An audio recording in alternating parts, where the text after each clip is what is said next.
નમસ્કાર, સનસનીખેજ ન્યૂઝમાં આપનું સ્વાગત છે। વડોદરા મહાનગરના મધ્યસ્થ મીડિયા સેન્ટર ખાતે ભાજપના રાષ્ટ્રીય પ્રવક્તા શ્રી પ્રેમ શુક્લાજીની પત્રકાર પરિષદ યોજાઈ। ભારતીય જનતા પાર્ટી વડોદરા મહાનગરના મધ્યસ્થ મીડિયા સેન્ટર ખાતે રાષ્ટ્રીય પ્રવક્તા શ્રી પ્રેમ શુક્લાજીની પત્રકાર પરિષદ યોજાઈ હતી। जनता पार्टी के वडोदरा शहर के अध्यक्ष आदरणीय विजय भाई शाह, आदरणीय सुनीता दुग्गल जी, आदरणीय हमारी महिला मोर्चा की उपाध्यक्ष ज्योतिबेन, डॉक्टर भरत भाई डांगर,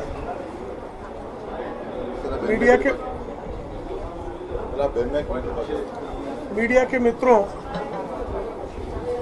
गुजरात विधानसभा के चुनाव प्रचार अपने जोर पर है और आदरणीय नरेंद्र मोदी जी के मार्गदर्शन और आदरणीय भूपेंद्र भाई पटेल के नेतृत्व में भारतीय जनता पार्टी प्रचंड विजय की ओर बढ़ रही है। आदरणीय नरेंद्र भाई ने कल जैसे कहा है कि इस बार आदरणीय भूपेंद्र भाई के नेतृत्व में गुजरात की जनता भारतीय जनता पार्टी को सारे रिकॉर्ड भंग करने वाला जनादेश देना सुनिश्चित किया है।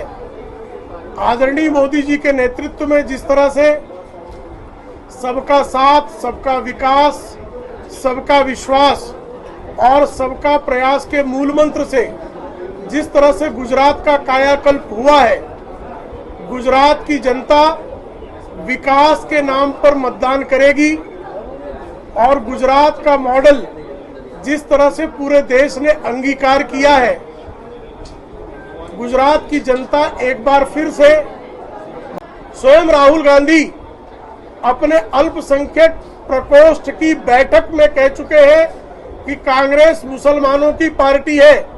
भारतीय जनता पार्टी जहां एक तरफ सबका साथ, सबका विकास, सबका विश्वास की बात करती है, दूसरी तरफ कांग्रेस के लोग किस तरह से विकृत सांप्रदायिकता पर आमादा है, यह पूरा देश देख रहा है। सांप्रदायिक ध्रुवीकरण करके गुजरात के चुनाव के शांतिपूर्ण माहौल को बिगाड़ने का हर संभव प्रयास किया जा रहा है। गुजरात के लिए गालियां दी जा रही हैं। गुजरात के सपूत जिन आदरणीय नरेंद्र मोदी जी के लिए मॉर्निंग पोस्ट जैसी वैश्विक सर्वेक्षण संस्था पिछले कई महीनों से विश्व के सर्वाधिक लोकप्रिय नेता के रूप में उनका नाम सबसे चोटी पर रखती है, जिनके लिए अमेरिका के राष्ट्रपति जो बाइडेन सम्मान सूचक आदरार्थी वाक्यों का प्रयोग करते हैं, जिनके लिए ब्रिटेन के पूर्व प्रधानमंत्री बोरिस जॉनसन से लेकर वर्तमान प्रधानमंत्री ऋषि सुनक तक उनकी प्रशंसा करते हैं, जिनके लिए इजराइल के प्रधानमंत्री कहते हैं कि अगर मोदी जी इजराइल में आकर चुनाव लड़ लें तो वह इजराइल में भी चुनाव उनके नेतृत्व में जीता जाएगा। मेक्सिको के राष्ट्रपति कहते हैं कि दुनिया में शांति संस्थापित करने के लिए बहाना चाहिए, इसका एक आदर्श प्रस्तुत किया है। जिस तरह से वडोदरा को रेल यूनिवर्सिटी दी गई है, उससे यह सिद्ध होता है कि चाहे शिक्षा का क्षेत्र हो, चाहे स्वास्थ्य का क्षेत्र हो, चाहे औद्योगिकरण का क्षेत्र हो, हर क्षेत्र में चतुर्दिक विकास करने का कार्य आदरणीय नरेंद्र मोदी जी के मार्गदर्शन में भारतीय जनता पार्टी के विविध मुख्यमंत्रियों ने किया है। और हम आज भी अपना वोट विकास के नाम पर मांग रहे हैं। शेष लोग जाति, गोत्र और धर्म के नाम पर बात तो करेंगे भारत जोड़ो की, लेकिन हरकतें करेंगे भारत तोड़ो की। ऐसे भारत तोड़ो वालों को निश्चित तौर पर जनता सबक सिखाएगी।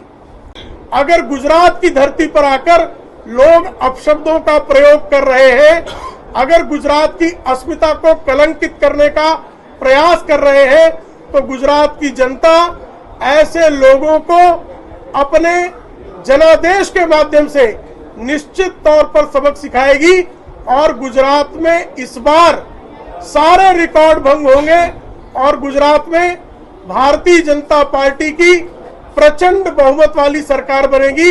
इसमें किसी प्रकार का कोई संदेह अब तो विपक्ष के मन में भी शेष नहीं है। इसलिए विपक्ष के लोग हताशा में अब गुजरात और गुजरात के सपूत के लिए गालियों का प्रयोग कर रहे हैं, जो अत्यंत निंदनीय है।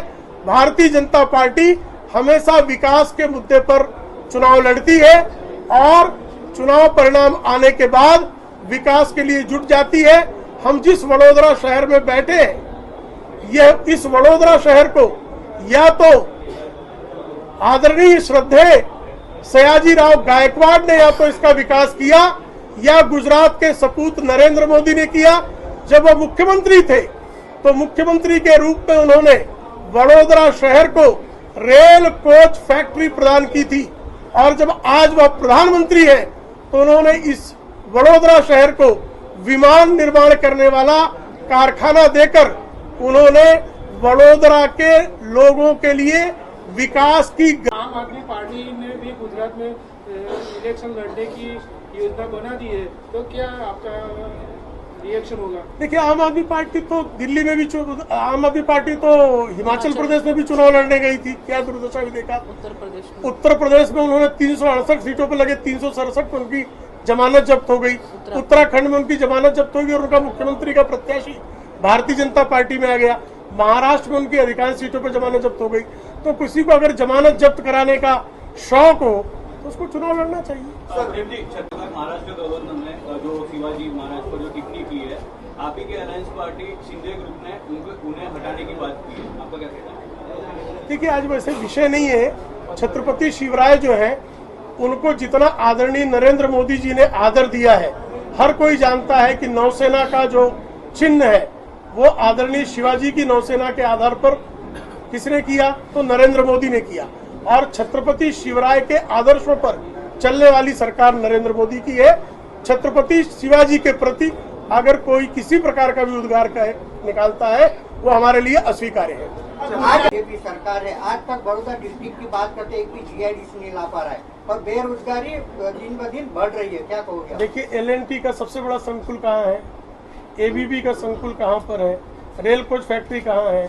विमान कोच फैक्ट्री कहाँ, विमान बनाने की फैक्ट्री कहाँ आई है?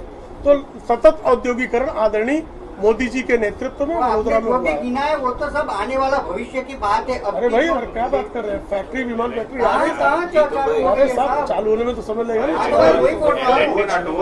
नीति नियम में बहुत मानती है।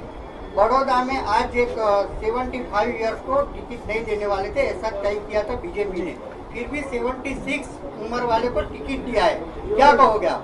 देखिए, कई बार राजनीति में अपवाद को भी अवसर होता है। यानी बीजेपी का नीति नियम कोई नहीं, ऐसा मानते हो? अपवाद को अवसर को नहीं होता है। गैस सिलेंडर की सबको उसमें तो एक बार दे दिया, उस वक्त भाव था 400 रुपया, आज 1200 रुपया हो गया, उसके बारे में क्या कहोगे? अच्छा प्रश्न आपका, लेकिन कृपया समझ लें कि सब्सिडाइज्ड जो सिलेंडर था उसका भाव और अनसब्सिडाइज से उसकी तुलना नहीं की जा सकती। 1325 रुपए अनसब्सिडाइज सिलेंडर का भाव 2013 में था, आज जो है उससे कम है। गुजरात में जो एक मिनट, बहुत सारे विकास की बातें की, तो अपने वो नहीं बताया कि भाई महंगाई इतनी बढ़ चुकी है। गैस सिलेंडर जो बीजेपी का एक पहले नारा था, अब की बात बहुत हुई महंगाई, अब की बात बीजेपी सरकार, महंगाई इतनी बढ़ चुकी है कि लोग अब झेल नहीं पा रहे, क्या कहोगे आप? आपका प्रश्न बहुत अच्छा है। देखिए, 2004 से 2014 के समय महंगाई को नापने वाली मुद्रास्फीति की दर एवरेज 10% थी, जबकि देश का आर्थिक जो है स्वास्थ्य बहुत उत्तम हुआ करता था उस समय, जब यूरोप, अमेरिका, चीन, जापान सब जगह मुद्रास्फीति की दर 1.5 से 3% के बीच में थी। तब डॉक्टर मनमोहन सिंह जो अर्थवेत्ता थे, उनके कार्यकाल में मुद्रास्फीति की दर 10% थी।